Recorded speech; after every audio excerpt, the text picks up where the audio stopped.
Assalamu alaikum. Alhamdulillah, wa salatu wa salamu ala nabiyina Muhammad wa ala alihi wa sahbihi. Allahu subhanahu wa ta'ala ne ka folur për çështjen e natës së Kadrit në Kur'an. Nata e Kadrit është një natë e madhe. Kadr, do të thënë vlerë, pozitë, madhështi. Që nata e Kadrit do të thotë natë e madhe, natë e mirë. Kadr gjithashtu nuk kupton edhe përcaktim. Kështu që nata e Kadrit është edhe nata e përcaktimit hyjnor, nata e përcaktimit të gjithçkaje që do të ndodhë për një vit, por do të flasim për këtë çështje edhe pak më pas. Allahu subhanahu wa ta'ala ka shpallur një sure në Kur'an në lidhje me natën e Kadrit, dhe kjo sure quhet Surja El Qadr, është një nga suret e fundit të Kur'anit, një sure e shkurtër. Bismillahirrahmanirrahim. Inna anzalnahu fi lejletil qadr. Thot Allahu lartësuar, vërtet ne e zbritëm Kur'anin në natën e Kadrit. Një nga mirësitë e mëdha të natës së Kadrit është fakti që në këtë natë të bekuar ka zbritur Kur'ani. Padyshim, zbritja e Kur'anit është mirësia më e madhe që Allahu lartësuar ka bërë njerëzve. Ne kemi mirësi të shumta, kemi mirësinë e shëndetit, mirësinë e fëmijës, familjes, burimet e ushqimit dhe të pijes, rrezet e diellit, rreshjet e shiut, përshtatjen e tokës për jetesë, mirësi që ne nuk i numërojmë dot. Por mirësia më e madhe që ne ka bërë Allahu lartësuar është zbritja e librit udhëzues, Kur'anit. Dërgimi i profetit Muhammed, i cili na ka rrëfyer rrugën e drejtë. Udhëzimi në rrugën e drejtë është mirësia më e madhe që ne ka bërë Allahu lartësuar, dhe në fakt kjo është mirësia që duhet na gëzojmë më shumë. Dhe kjo është një nga arsyet pse kjo natë është natë e madhe, sepse një nga mirësitë e saj është zbritja e Kur'anit. Kjo ngjarje e rëndësishme, kjo mirësi e madhe u realizua në natën e Kadrit.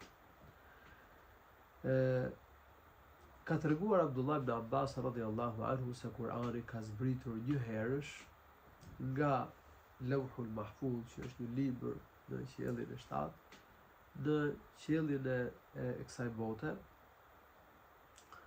Pra ka zbritur i plot një herësh, edhe pastaj i ka zbritur pjesë profetit sallallahu alaihi wasallam gjatë periudhës së profecisë, e cila ka qenë 23 vite, në varësi të shkaqeve, ndodhive dhe nevojës që kishin njerëzit për sqarimin e çështjeve fetare.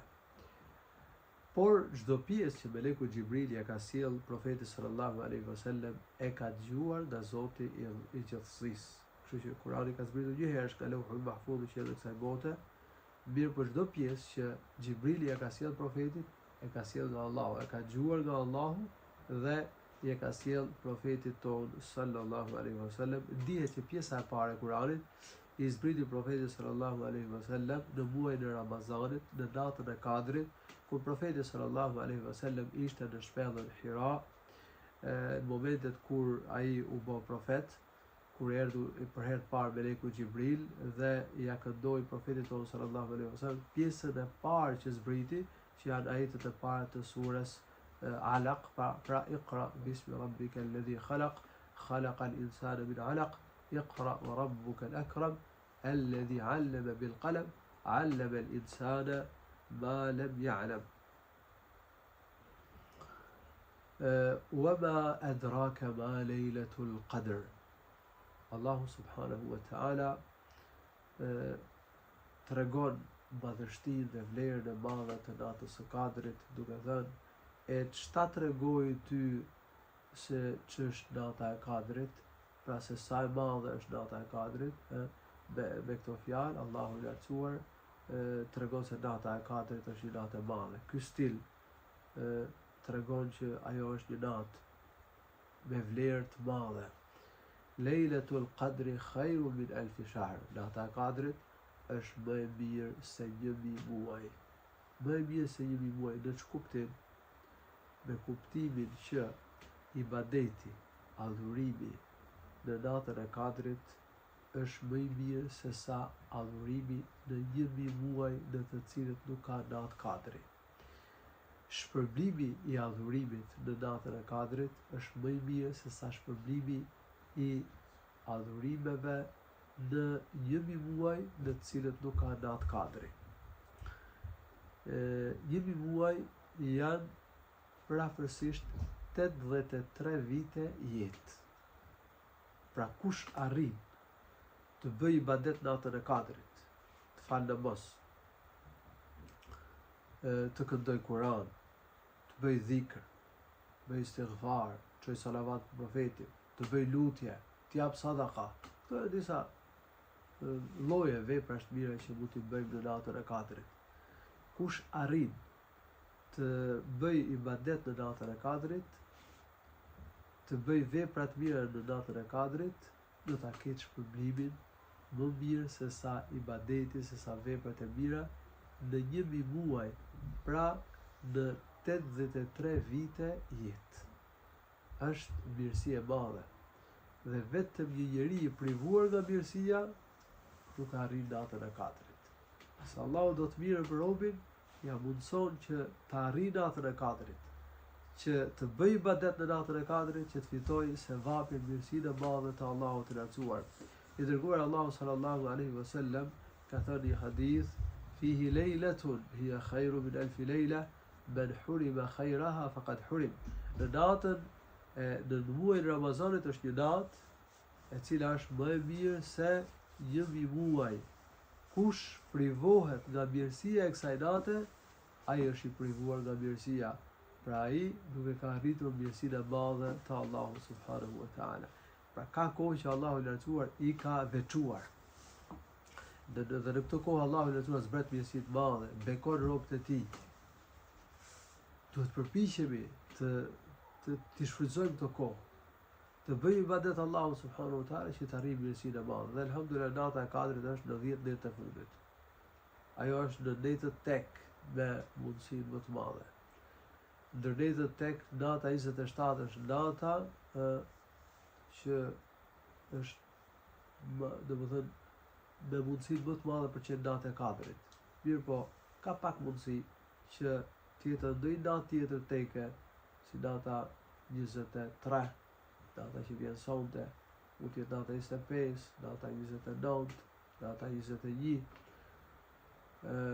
Rrallëherë mund tjetë edhe ndonjë natë çifte nga 10 netët e fundit të Ramazanit, kështu që për të arritur me siguri natën e kadrit, duhet që të bëjmë ibadet në të 10 netët e fundit, por duke u përqendruar më shumë tek netët teke, dhe nata e 27 është nata e veçantë. Shumica e dietarëve mendojnë se ajo është nata e kadrit, ka dhe hadithe që dëshmojnë për ta, edhe pse sipas mendimit më të saktë, nata e kadrit në një vit mund të jetë nata 21, por në një vit tjetër kalon në një natë tjetër, mund të jetë nata 23, ose nata 20, në ndonjë vit mund të jetë nata 25, në ndonjë vit mund të jetë nata 29, por në shumicën e viteve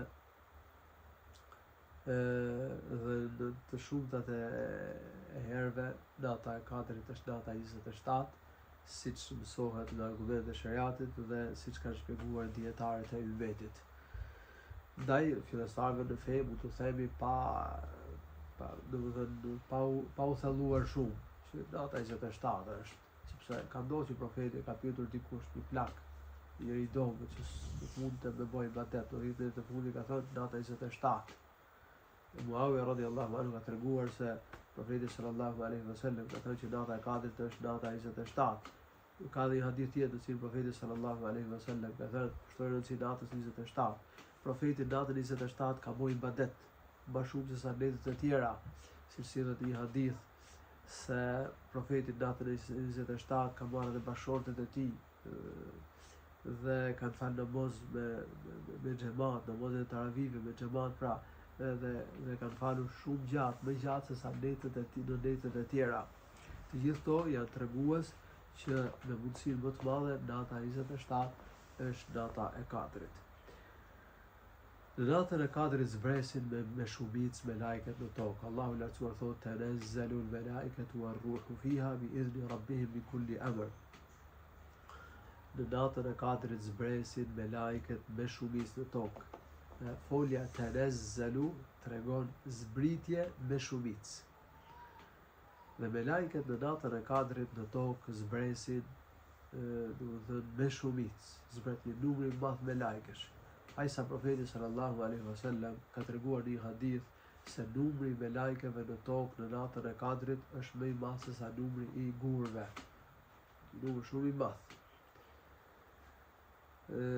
Me lajket zbresin bashkë me Xhibrilin, me melekun Xhibril. Fjala ar-ruh e përmendur në ajetin e Kuranit, domethënë shënon, tregon për melekun Xhibril. Me lajket zbresin bashkë me më të mirën e tyre, me kreun e tyre që është Xhibrili alayhi salatu wassalam. Zbritja e me lajkeve me shumicë në tokë shoqërohet me zbritjen e bekimeve të Allahut, mirësisë së Tij, subhanahu wa taala, zbritjes së mëshirës së Tij, se aty ku ndodhen me lajket, aty ku zbresin me lajket, zbret dhe mëshira e Allahut dhe bekimet dhe mirësitë e Allahut të lartësuar. Prandaj, aty ku këndohet Kur'an, nëse në mezhlis lidhen sa njerëz dhe këndojnë Kur'anin, mësojnë Kur'anin njëri tjetrit, ata rrethojnë me lajke, siç përmendet në hadithin e Profetit sallallahu alaihi wasallam. Gjithashtu edhe në mezhliset ku përmendet Zoti, ku merret dituri, vjen me lajke, siç tregojnë sa hadithet e Profetit sallallahu alaihi wasallam. Edhe kërkuesin e diturisë Kur'anit dhe Sunetit kuptohet me lajke shtrin krahët e tyre, të kënaqur me atë që bën ky, por kjo tregon që domethënë edhe kujdesen për ta, tregojnë kujdes për ta. Dhe Allahu mëshiron dhe bekon i jep mirësi këtij njeriu që merr diturinë e fesë. Atëherë pra, zbritja e me lajkeve në natën e 4 me shumicë shoqërohet me zbritjen e mëshirës së Allahut, bekimeve, mirësive të Tij. Ndaj kush përpiqet me ibadet në natën e 4, shpresohet që të arrijë mirësitë e Zotit, që ta bekojë Allahu, ta mëshirojë Allahu subhanahu wa taala. Me lajke zbresin me çdo vendim të Allahut subhanahu wa taala. Me gjitha vendimet që do të realizohen, që do të bëhen realitet për një vit. Në natën e 4 bëhet caktimi vjetor. Prandaj Allahu i lartësuar në një vend tjetër në Kur'an thotë: "Inna anzalnahu fi lejlatin mubaraka, inna kunna mundhirin, fiha yufraqu kullu amrin hakim." Ne zbritëm Kur'anin në një natë të bekuar, në një natë me shumë mirësi, dhe kjo është nata e 4. Allahu i lartësuar e ka cilësuar si një natë të bekuar, mubaraka, që ka shumë bereqet, ka shumë mirësi. Ne paralajmërojmë njerëzit. Allahu i lartësuar zbriti Kur'anin për paralajmërimin e njerëzve dhe dërgoi profetin si paralajmërues për njerëzit, që t'i ruajë zemrimin, t'i ruajë dënimin e Allahut, marrë rrugën e drejtë, që shpëtoi nga dënimi i Allahut subhanahu wa taala. Fiha yufraqu kullu amrin hakim. Në natën e 4 caktohet dhe ndahet çdo vendim i përsosur i Allahut subhanahu wa taala. Pra merren vendimet nga Lauhul Mahfuz dhe shënohen në fletët e me lajkeve. Dhe me lajket i marrin vendimet për zbatim, për një vit. Ka dhënë dietarët, me lajket marrin vendimet, marrin caktimet, në gjithçka që do ndodh për një vit.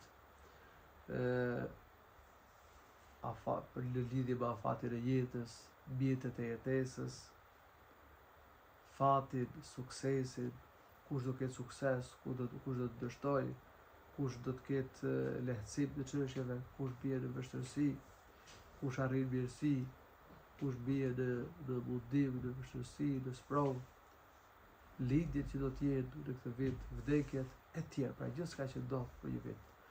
Ka edhe lloje të tjera caktimesh.